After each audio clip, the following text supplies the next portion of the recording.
Nobody would have thought that I would be the one. Rhyner, sports talk. Baseball, baseball, baseball, baseball. Oh, with the big mic. Oh, okay. All right, yeah. Okay, now I get it. We got a lightning strike, boys. What happened over there, Grego? We had a little lightning strike right outside the window. The Texas Rangers win the World Series. All right. Here's a tip for all these Americano League teams. Wait, you said tip? Yeah, tip. Okay. With a P. Keep jamming. The ticket, colon, nothing but a big Gen X jerk-off sale. This is a cool night or what? Although somebody would hear that and go, bullshit. I'm back, bitches.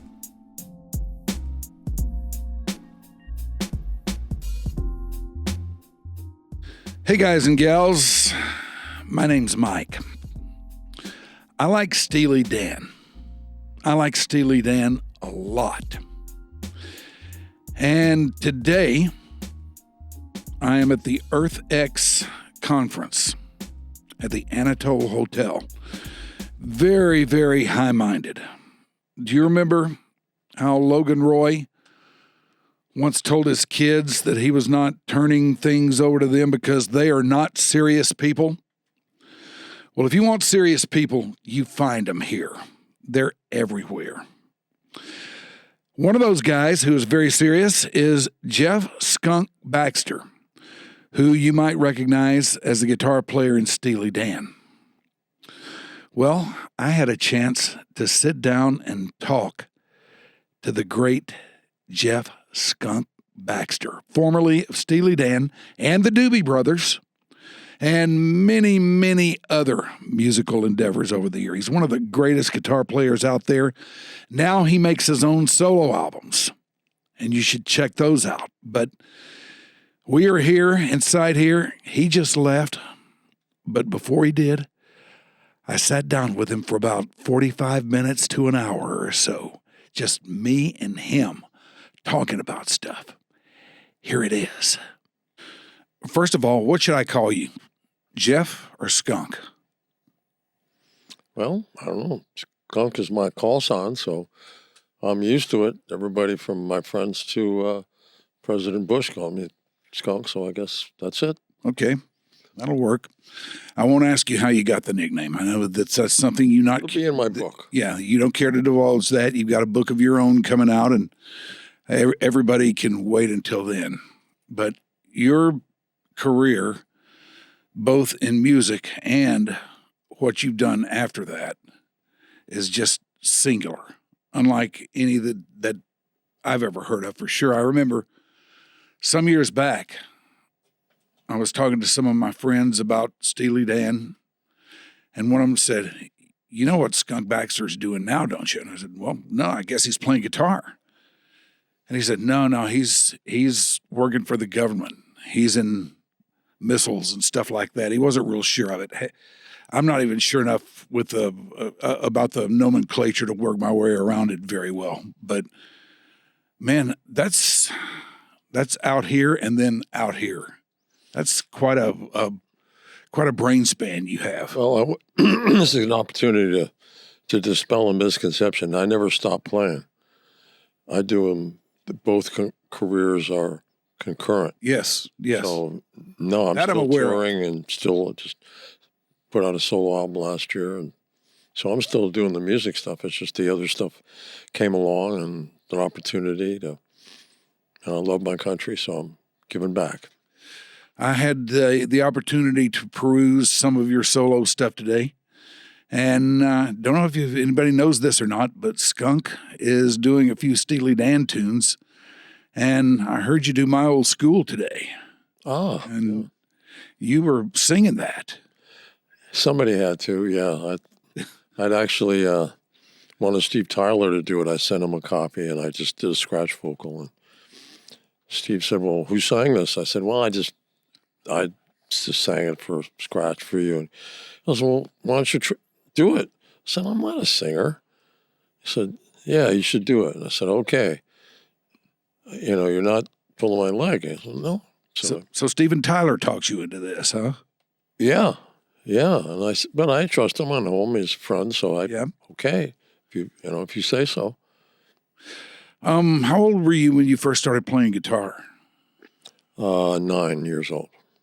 Did you take to it right away, or did you have lessons, or are you completely self-taught, or? Well, let's see. When I was 9 years old, I was growing up in Mexico City, and I wanted a bicycle for Christmas, and my parents gave me a guitar. Pissed me off. I can imagine. So bicycles mattered back then. Yeah. So I hung it on the wall for a few months, and then a friend of mine named Kurt Bundy, who was living in the apartment a few doors down, said, "Listen, I see you have a guitar. I'm starting to take guitar lessons.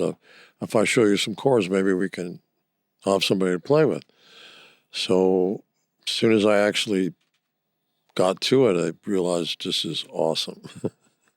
I really want to do this. And I've been studying classical piano anyway, so I thought I was going to be a pianist, but guitar really got me. How old were you when it became apparent to you that you were a little bit better at this than a lot of the other guys that were doing it? Well, that's a tough one because it's such a subjective thing, and it's hard to be objective when it's about you. But I've already started playing in bands when I was about 11 and 12, and people seem to like it. So I guess that's the best I can do to explain it. Who were you listening to back then? Because your style is just a really wild mishmash of stuff. Well, I mean, you hear all kinds of genres, all kinds of things that you might have, or ideas that you might have gotten from this guy or that guy in there. Well, certainly, I listened to, my dad had a great record collection, a lot of jazz and a lot of Dixieland. Mm-hmm. And I was a big fan of Louis Armstrong, and I used to learn his solos. And I was a big fan of Wes Montgomery and Les Paul and Speedy West and Thumbs Carlisle, because you could see Speedy West and Thumbs Carlisle on the Lawrence Welk show, which was one of the few English-American shows that they showed on Mexican television. Right. So I was glued to that. And first time I heard Howard Roberts, the two albums that he first put out, Color Me Funky and HR as a Dirty Guitar Player, changed my life, along with a lot of other guitar players whose life he changed. And then, of course, The Ventures, mm-hmm. Billy Muir, Jorgen Ingemann, the guy that did the original version of Apache that became a hit in the United States. Mm-hmm. And, Chuck Berry, B.B. King.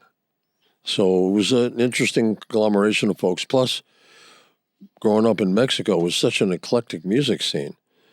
I mean, sometimes I found myself playing in mariachi bands and learning that style of guitar and that style of music. Right. So, yeah, I guess the first time I did a Frito-Lay commercial, I guess I could dig down deep and find that too. So you're right. I guess it's a conglomeration of different styles. When you started playing in bands, what were your early bands like? Were they just rock and roll bands that played cover tunes, or how did you break into that game? Well, when I was 11 years old, myself and Abraham Laboria, we formed a band called the Tarantulas. He was growing up in Mexico too. And there was just the two of us, which made sense to me because there were a couple of two-person bands. The Ventures originally were just Bob Bogle and Don Wilson, no drums and no bass. So it wasn't that crazy a format. So we started playing. We cut a record by accident on a radio station, and they started playing it. So next thing we knew, we were actually getting hired to play.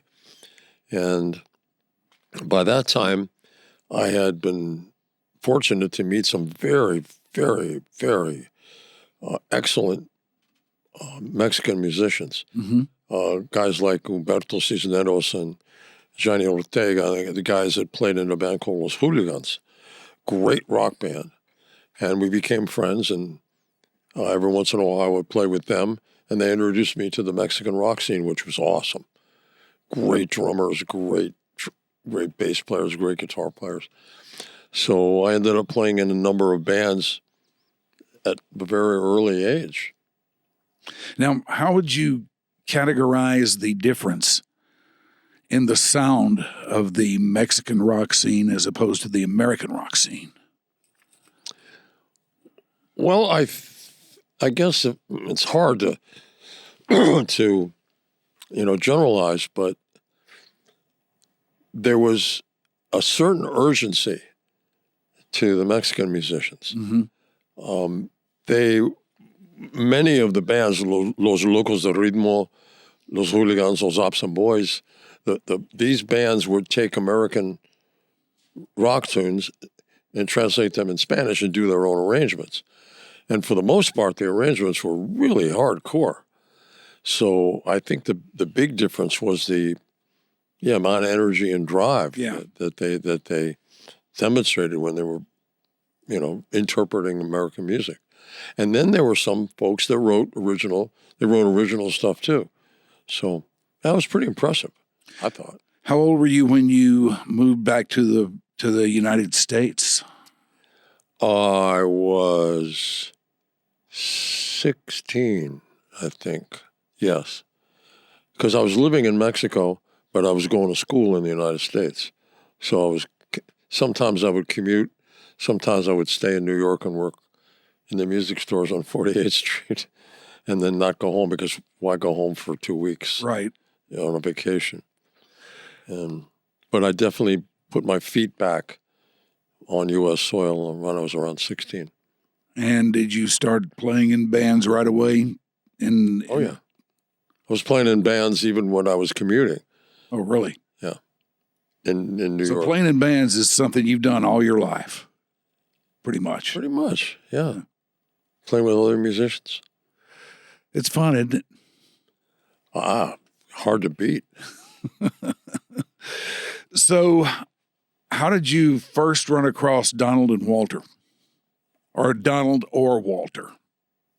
Donald Fagen and Walter Becker. Yeah, Donald Fagen and Walter Becker. They're in Steely Dan, in case you don't know. I was in Boston working at Intermedia Sound, and I trying to think who the artist was. I was playing guitar I know I was doing a Paul Pina record, and I think I was doing something with Jonathan Edwards. And there was a band who were friends of mine because I'd met them as I was playing in Ultimate Spinach and playing bass for Tim Buckley and a bunch of other guys, and had gotten involved in the Boston music scene. So now were you on Your Head is Reeling? Well, I'm not exactly sure where I was at the time, but I knew I was doing a lot of sessions. Well, that was the only Ultimate Spinach song I know. Yeah, I think I came in after all of that. Okay. For the third record. That was like in the breaking days of like underground rock, Oh, yeah. Oh, yeah. We used to hear that on the radio every now and then. And still remember it to this day. The era of the food bands. Yeah. Strawberry Alarm Clock, right. Chocolate Watch Band, Vanilla Fudge, Ultimate Spinach. Yeah, well, who knew? God, I've never thought of that, but yeah. But there was a band called The Bead Game that was a Boston band, a guitar player, and John Sheldon, really great player. The whole band was great. And the producer was a gentleman named Gary Katz, who were friends with Becker and Fagen. Mm-hmm. And he asked me if I would come down to New York, because I was commuting from Boston to New York to do sessions. So will I come down and do a session with a lady named Linda Hoover? And so I said, oh, okay. So I went down there, and Walter Becker and Donald Fagen were writing a lot of the material for that record. So when we started playing it, I was really impressed. The music was great. And playing it was a lot of fun. And afterwards, they said, well, we never really heard anybody play guitar like that on our music. And I said, well, I've never really heard any music like this. It's pretty amazing. So the idea was whoever got their nose under the tent first would call everybody else, and we'd try to form a band. So Becker and Fagan got a publishing deal with ABC Records, ABC Dunhill Records in California, that Gary Katz had helped create. Yeah. And so we said, okay, let's form a band. So they were friends with a really great guitar player named Denny Diaz. And they said, we need a lead singer and a drummer. So I suggested the drummer from the Beat Game, Jimmy Hodder, who was a great vocalist as well, and a singer named David Palmer, who was in a band with a guitar player named Rick Phelps, and another fabulous guitar player from New York. And anyway, so that's kind of how we formed the band. So you brought David Palmer and Jim Hodder into the band. Wow, okay. Didn't know that. This is amazing. I'm loving this. All right, so you guys, what was the as you started down the road at the very first, what was it like? I mean, did the band fall together right away, or were there songs that you guys worked up pretty easily right away to where you were looking around at each other and saying, okay, we got something here? Well, it's hard to say whether we knew we quote got something. I know that we were rehearsing at night in the office of the president of ABC Records because we didn't really have any place else to go. And so was he cool with that? No, he didn't know. Oh. We'd clean everything up and be out of his office. But then one day, because Gary Katz was working at ABC Records, and then I guess we kind of screwed up one night and didn't clean everything up very well. And he came and said, what the hell is this? And so Gary said, well, there's this band. So Jay said, okay, play me something. So we played, and I guess between some of the other folks at ABC Records, Steve Barry and Gary and Howard Stark and Jay Lasker and a couple of other folks, they said, okay, well, sign this band. And that's kind of how it happened. When you went into the studio to do Can't Buy a Thrill, or I guess what would become Can't Buy a Thrill, it probably didn't have a name at that time, but did things click in there right away? Did you just go in there and lay down the songs like you'd been practicing them or working them up? Or Well, we rehearsed everything. Yeah. And we cut some demos, obviously, because they wanted to hear what we were actually doing. Yeah. But it was actually delightful. We were a real band. I mean, Walter Becker and Donald Fagen had great material, I thought. And everybody in the band was well versed in and very skilled at what they did. And that's kind of how it worked out. Everybody had ideas, everybody contributed. And it was a real band, actually. Yeah. When I first heard Steely Dan, the thing that stuck out for me the most was the fact that you heard chords in that music that you didn't hear anywhere else. I mean, there were a lot of, big fat jazzish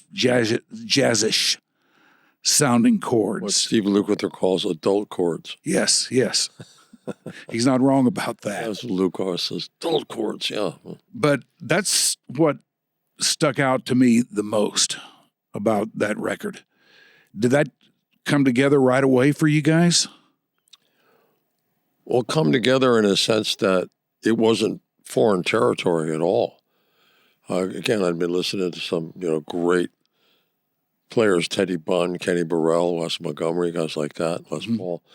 So the world of chords was welcoming to me. I loved it. The more the merrier. So it just seemed like it made sense. Yeah. I didn't go, oh, G flat 5, flat 9. No, that's fine. I liked it because you just didn't hear that anywhere else, at that time. And I didn't really know what I was listening to, but I knew that number one, it sounded jazzish. Number two, you didn't hear that anywhere else. Nobody else was doing that at that time.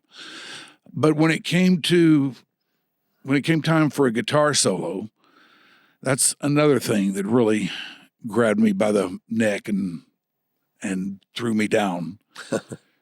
Because You're okay. I'm okay now. But I didn't hear guitar solos like that anywhere else either. And you guys had two guys that played in that same general style. Well, actually, Denny's style was certainly demonstrably different than mine. He was very, very steeped in bebop and had some rock chops. Yeah. I was really steeped in rock and had some bebop chops. So there was a place where we could always come together. Yeah. But I think our styles were different enough so that we could bring a couple of dimensions to what we were doing guitar-wise. You know, you get two really great guitar players in a situation like that, and a lot of the time, egos start to enter into things, and things kind of get crossways between you. But from everything I've ever read and heard about you and him, it was not like that at all. Not at all. I loved his playing.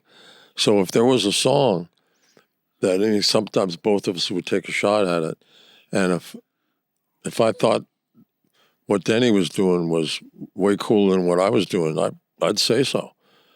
And Denny was the same way. It was just not, I don't know, there didn't seem to be that. It was more fun. Yeah. You know, it was more interesting. And I think the brief was to try to do the best for the song. Yeah, sure. Because I wasn't really that worried about how much I was playing. I was doing a lot of session work by that time. In LA, I was working my butt off. So I certainly had a lot of opportunity to play and express and create stuff. So I never felt that need to the competition thing. Just, I don't know, it did occur to me. Who were some of the people you were doing session work with at that time? Gosh, I know you did a lot of it. I gotta think back. I did some stuff with Hamilton, Joe Frank, and Reynolds. Did some stuff with Hoyt Axton. Did some stuff with, way back in the day, I was doing stuff with Carly Simon, PJ Colt. Gosh, and then when I was in LA, that's like 60 years ago. I got to get my head together to try to remember those dates. But Okay, we'll a come. lot of jingles, Yeah, too. A yeah. lot of commercials. And at the time, there was a lot of movie and TV soundtrack work, too. Yeah. One thing that has always bugged me about Steely Dan, and I will never forgive them for this, is that it's really hard to tell who does what on those early albums. And that really kind of has always frustrated me because, you know, Donald and Walter are steeped in jazz and everything like that. And in the jazz world, credits mattered. It was important for jazz guys, if they're going to be on your record, I always heard that they wanted credit for it because they knew they weren't going to make much money. So they wanted to be sure that everybody knew that that was them. And I just never have understood why Steely Dan, for whom that seemed so much a part of the zeitgeist, didn't list credits a little bit better than they did. And to this day, a lot of the time, I can't tell if it's you or if it's Denny. You know, I think that's a personality question. I think that's something that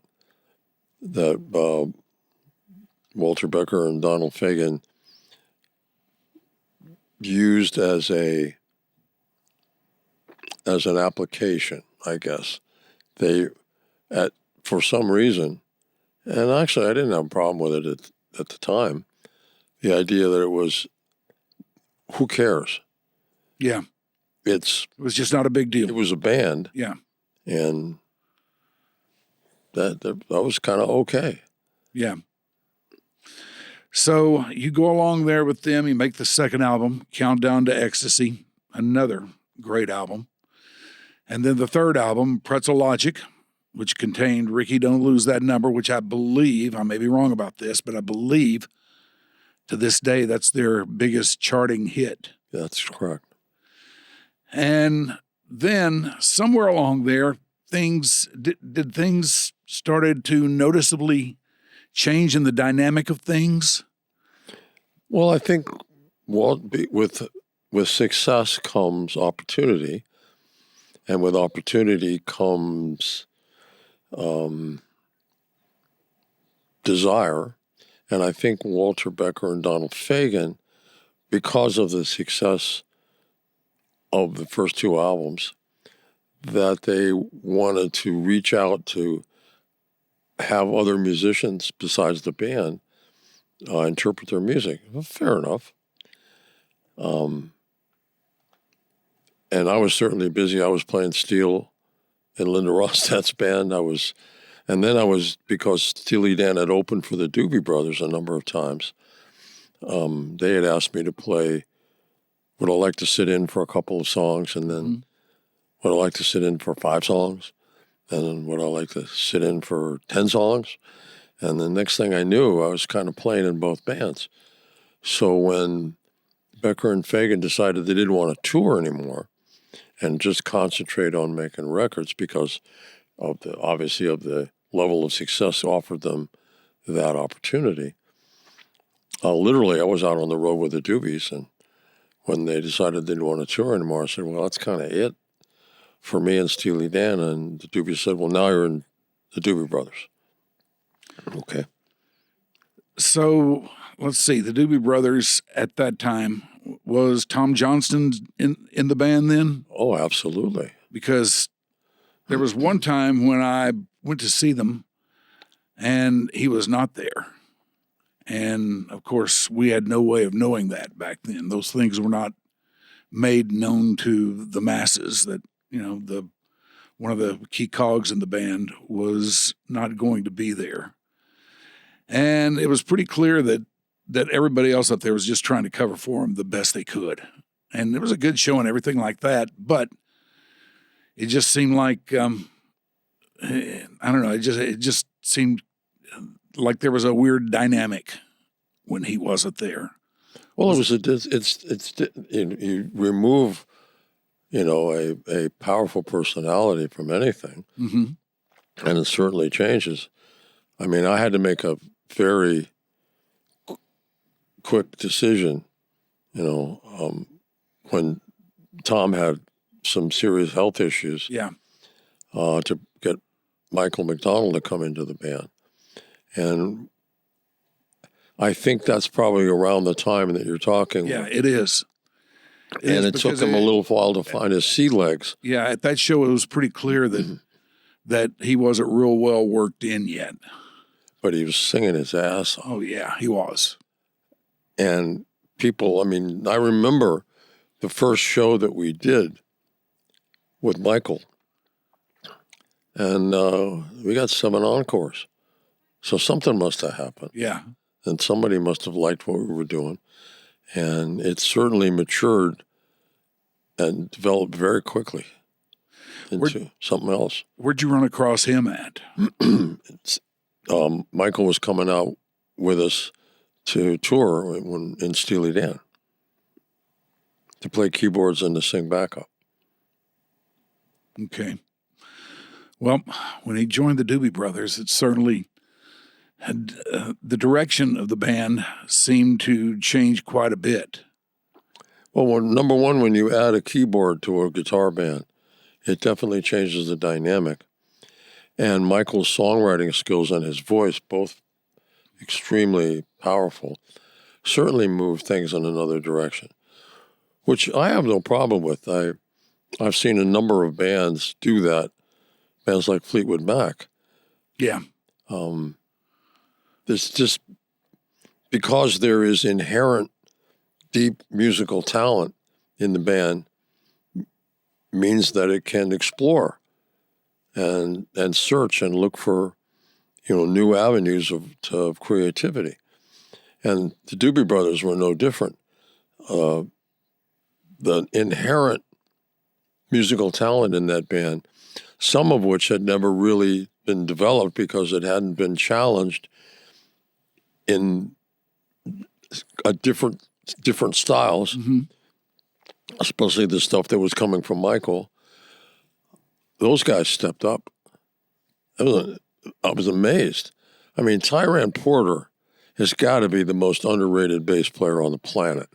Man, I'm so glad you mentioned him because I could not agree more. I mean, if you ask me what makes the Doobie Brothers really happen, it's him. Yeah, it's very special. It's like what Larry Graham did for Sly. Yeah. Tyran, not in the same musical genre, but what Tyran did for the Doobies. I mean, his lines were so melodic. Yeah. And you bet. And he was such a great singer too. Yeah. A great background singer, great harmony singer, great at everything. And he seemed like he just loved being up there too. He was that kind of guy. Oh, yeah. Oh, yeah. Very creative, very open, easy to work with. Yeah. And so talented. It finally got to the point where I thought, okay, now that we've transitioned into this sort of new lineup, maybe it's time to sprinkle a little Steely Dan fairy dust on this. So I went to Ted Templeman, the producer, and said, I got an idea. Why don't we take this rhythm section and go out and do sessions for other artists? Hoyt Axton, Carly Simon, Leo Sayer. And this was my world where downbeats at 9 o'clock, you show up on time, you play it right or you're fired. That was my world. Yeah, sure. And so I thought, okay, these guys are talented enough to be able to deal with this. And I thought if they worked as a rhythm section for somebody else, with another producer and another artist, it would begin to, what would the word be? Their ability to play together and to interpret together would grow and become more multidimensional. Yeah, which was what happened. Yeah, and I remember a time I think we were doing the Living on the Fault Line album, which is an amazing record. Oh man, you talk about musical talent. Yeah, I remember Keith Knutson, one of the drummers, was listening back to a track. And, back in the day, these guys were rocking. Not to say that that was anything wrong with that. There wasn't. They were absolute emissaries and brilliant purveyors of rock music. But this was a little different. And their attitude was a little different. So Keith turned to me and said, oh, geez. I dropped a snare drum beat in bar 51. And I went, bingo. Welcome to the club. And the whole band began to look at music and recording and being creative musically from that point of view, which I can't say that it was a Steely Dan invention, but certainly from the world of Steely Dan, Frank Zappa, bands that had really been extremely aware of the music that they were playing. And these guys all stepped up. So you're saying that what they did became more focused on getting everything really right? Yeah. Everything really... Well, not right is probably, it's a difficult word. Very precise. Okay. But still with a lot of creativity. Yeah. And frankly, I'm not sure that the Minute by Minute album would have been able to be made with the level that it was if we hadn't done the Living on the Fault Line album, which really opened the aperture to all of that stuff. Yeah, it did seem like how, I guess with the Beatles catalog back then, one album just kind of led sort of naturally into another. That's kind of what I thought about that then. Like, well, that's good because you think that it means that you felt that there was some continuity. Yeah, yeah. Well, a lot of people said, "How did you get from there to there?" Well, but you said you could see the connect. Well, that's awesome because it was there, definitely. Yeah, it just seemed like a natural next step to go from one to the other to me. So where did you guys, what happened after that? What was the album after Minute by Minute? I'm not really sure. I'm trying to remember what that was because after Minute by Minute, I went off to do my own thing. Oh, you did? Yeah. Oh, okay. And that's when you started doing solo albums and stuff like that? Well, this is the first solo that I've done, which was last year. I've never done a solo album. I just concentrated on producing records, touring with other bands, and doing a lot of session work. I really liked the session scene. Yeah. Just because you were able to play different stuff with different guys? It certainly was a good fit for me. Yeah. Well, I mean, you're such an amazingly creative and well-rounded guitar player. Well, thank you, who can sir. play just about anything in any style. I could see where that would be something that would appeal to you. It's helpful to have that in your back pocket. It is. Those arrows in your quiver, yeah. It's probably also helpful to be able to understand missiles and stuff like that and have that in your back pocket too. Well, I've always been a diode head. How did that come around? Well, come about? Is that just another thing you were always into? Well, I'm kind of a diode head. I mean, growing up in Mexico, there was nobody to really repair anything. So other than the knowledge that I had gained from a very, very kind elderly Mexican gentleman who was a TV and radio repairman and a U.S. Army Corps of Engineers radio manual that my dad had given me, pretty much I was on my own. So through experimentation, and I mean, you stick a knife in a toaster and you learn pretty quick which way the electrons are going. And through sort of osmosis and trial and error and meeting some people that were very helpful along the way, gained enough knowledge to be able to delve into the electronics of music, which if you're an electric guitar player, that's a huge component. Mm-hmm. And having always been a sort of a science guy, I love science, I love astronomy, I like physics. The world of music, which is a world of vibration and sympathetic oscillations, is basically the same world that's the world of physics. So they're intertwined.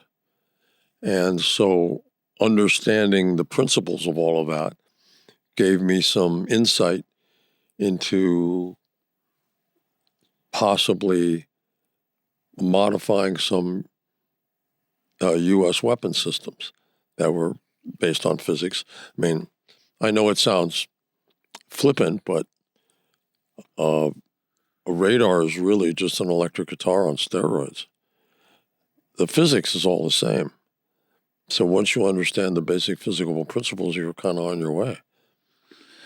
So do you just, show up someplace on some Army base or something like that and say, hey, I know all about this stuff. I know all about radar. I mean, how do you make your way into that circle? I wrote a paper on converting the Navy surface battle group air defense system called Aegis about how to convert that to do theater missile defense. And because I always spent a lot of time reading all the defense magazines because there was a lot of information on electronics in those magazines and in that literature that I could apply to the music business, energy, data storage, and things like that, solid state electronics, things that were it had commonality. And so one day I wrote the paper and gave it to a congressman friend of mine, who then gave it to the vice chairman of the Armed Services Committee, who said, what is this guy from, like, Raytheon or Lockheed or Boeing? I said, no, he's a guitar player for the Doobie Brothers.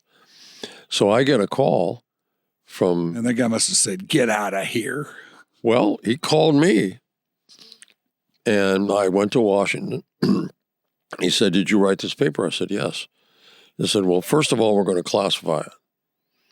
So, and second of all, would you be willing to accept a position on the Armed Services Committee as the civilian advisor on missile defense? But I guess so. And the next thing I knew, I was spending a lot of time at Lawrence Livermore working on what euphemistically was called Star Wars, the first real missile defense endeavor to protect the United States against a missile attack. And I guess because I have a somewhat different perspective on things, I started to get into problem solving for the military, and had read up on Colonel John Boyd, the guy that invented the OODA loop. Mm-hmm. I don't know if you're familiar with it. No, I'm not. OODA loop, it's just an algorithm: observe, orient, decide, and act. OODA, which is a very simple algorithm to apply to basic problem solving. And more, they kept coming to me saying, I don't know where you come up with this stuff, but we welcome you. We're looking for your perspective. Because there are a lot of very brilliant people in the military. It's just many of them are somewhat... Yeah. And again, it has nothing to do with intellectual capability. It just has to do with the environment that you're used to. Like there's just a certain way they think of stuff. Yeah. And so I guess I brought a fresh perspective to it. And when did you start doing that now? That was back in the early 90s. Yeah, that's when I started hearing that was going on with you. That's what you were up to these days. It was hard for me to get my head around, I got to tell you, because, just at a glance, you can't imagine the two worlds colliding, but I can tell by talking to you that you're a very intelligent, very thoughtful, very deep thinker. And if you apply it like that, then great. Well, the good news is they don't collide, they collude. Yeah. Actually, Brian May, the lead guitar player for Queen, just got his PhD in astrophysics. Really? Yep.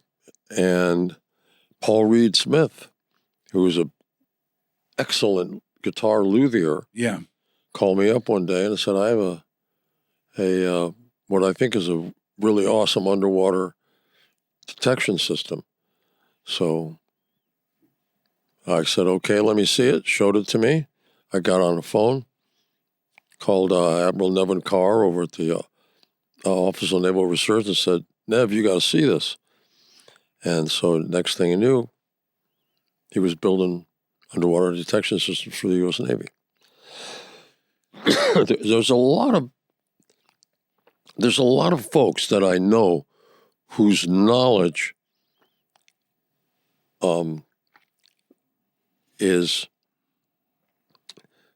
covers a lot of areas that maybe aren't typical. Like I say, but Brian May, being a great guitar player and a great musician, physics is not that far. I mean, when I was at Livermore, Dr. Edward Teller, who I worked with on the Laser Advisory Board there, he invented the hydrogen bomb. He's also a concert pianist, loved Mozart. Albert Einstein was a concert violinist. I mean, we start to look, most of the physicists that I've worked with are all musicians. Yeah. So when I say a radar is just the extension of an electric guitar, there really is a lot of commonality to all this. And then you start to get into the biology of music, the ability for certain frequencies to stimulate combinations of neurotransmitters in your brain. Mm-hmm. Do you know Brian May very well, and do you guys have visits about this sort of thing? We have discussions about it. Yeah, he's been a friend for a while. Very smart guy. He always seemed that way without me knowing any more about him than I do. So how did, let's see now, you've got how many solo records out? Just one. Just one? Then what was the stuff I was listening to today, earlier? Was it on that solo record? Oh, okay. All right. I thought I was thumbing around and ran through a few more. I noticed you were singing My Old School on it. Yeah, I always thought that song had a lot of rock potential. Yeah, that was a very nice turn. Well, I wanted to see what the thermonuclear version of it would be. And a big surprise, because I never really thought of really anybody in Steely Dan as being singers. But I guess when you went out on the road in the early days, somebody had to do it. Well, Donald did a good job, and certainly David Palmer. What a great voice. Pearl of the Quarter. And oh, my goodness. I love the songs that he sang. Was there any conflict between him and Donald about who should sing what back then? I don't think so. Donald just didn't feel like he had a good singing voice, and so Dave was sort of the designated singer. Yeah. But I think Donald also felt that he wanted to take a shot at interpreting some of the material himself. So right. That's how it worked out. Yeah. Well, I mean, he writes the songs. I guess he has the leeway to do that sort of thing. Certainly. When they made it known that they were going to start working with studio musicians all the time, and I mean, did they just let the band go and tell you guys, look, we don't need you no more, or how'd that come down? Well, again, they had come to the conclusion that they didn't like playing live. Yeah. Although every time I see any videos of the band playing live, Donald is having a great time. But, okay, so they felt that the live environment was not as conducive to precise music reproduction. So they felt more comfortable in the studio environment. So that meant that they didn't want to tour anymore. And I love playing live. So that's why I said when I was out with the Doobies, they decided to quit that. Next thing I knew, I was in the Doobie Brothers. That's the next logical step for a guy who wants to play live, because that's what they were all about. Absolutely. So you come. What kind of guitar do you play these days? First, before we get into where I was going. Well, for the most part, I play a Roland G5, which is basically a Fender Stratocaster platform with some very sophisticated electronics. Different how, exactly? Well, it's a modeling guitar. I got really tired of carrying 6 or 7 or 8 guitars around, especially live. So I went to Mr. Kakahashi, the president of Roland at the time, and said, Mr. K, I think it's time that we built a modeling guitar. There's a couple of companies that have been experimenting on this, but let's do this. And very kind man. I've known him actually since I was a kid, when he was the president of Acetone. This was back when I was 13, 14, working in New York City. You know, on the holidays, working in the music stores, not going home. And I said, "Oh, Jeffu, electronics are too big, impossible." And I said, "Mr. K, I work with companies like Raytheon and Lockheed and Boeing and Northrop Grumman. This is easy." So we built a prototype, and on a Fender platform, because I think Roland at the time had bought like 5 or 10% of Fender at the time. And so we built it on the platform, and we I took it into Mr. K and showed it to him and went, okay, we make. So that's how that ended up. And that's what I play now because, I mean, do I want to carry a nylon string classical guitar? No. Do I want to carry a Stratocaster and a Telecaster and a Les Paul? No. Do I want to carry an acoustic 12-string? No. Do I want to carry electric 12-string? No. And I just wanted to have all of this available, but not to have to worry about this. And plus, to be able to electronically change the tuning of the instrument, not mechanically, but electronically. Now I got open tunings. There's all kinds of things I can do. I can turn my guitar into a baritone guitar. I can do all kinds of things and not have to switch guitars. So when I'm playing live, when we're performing some of the stuff from the album, instead of having to pick up a couple of different guitars, for instance, there's in a song called Juliet. In the middle of Juliet, there's a classical guitar part. I don't have to do that. I just hit the switch and I'm in classical guitar. Yeah. So makes sense to me. Yeah, total sense. I know a lot of guys that that do that very thing. Not too terribly long ago, they were carting around 4 or 5 guitars. Pain in the butt. Now they got one. Pain in the butt. Yeah, it's definitely the way to do it. So you come to things like this. First of all, you're going to be playing something here, right? Yeah, no, an old friend of mine named Scott Page, a sax player, used to play with Pink Floyd and a bunch of different bands. Yeah, had suggested that maybe we get together with a band here called the Stratoblasters. Yeah, and just pick some songs off a song list and have some fun. So I think that's what we're doing. You'll like them. They're good. Yeah, that's what I hear. Yeah, they're kind of bluesy, but nothing wrong with that. No, nothing wrong with that at all. I said, but there's no but to it because they're a really good band. You'll really like them. Well, thank you very much for doing this, man. I really appreciate it. Well, thank you for your hospitality. I really appreciate you asking me. I'm really enjoyed talking to you. You're a guy that has been a part of music that has meant a lot to me over the entire scope of my life, and it's a pleasure to sit here and talk. Make you happy. That's important. Oh, very happy. Trying to do it. Very happy. Here he is, the great Jeff Baxter. You're very kind. Thank you.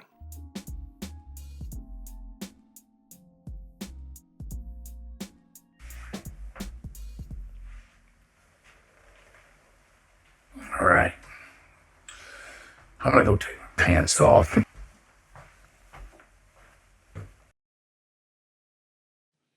Your Dark Companion is a Stolen Water Media presentation.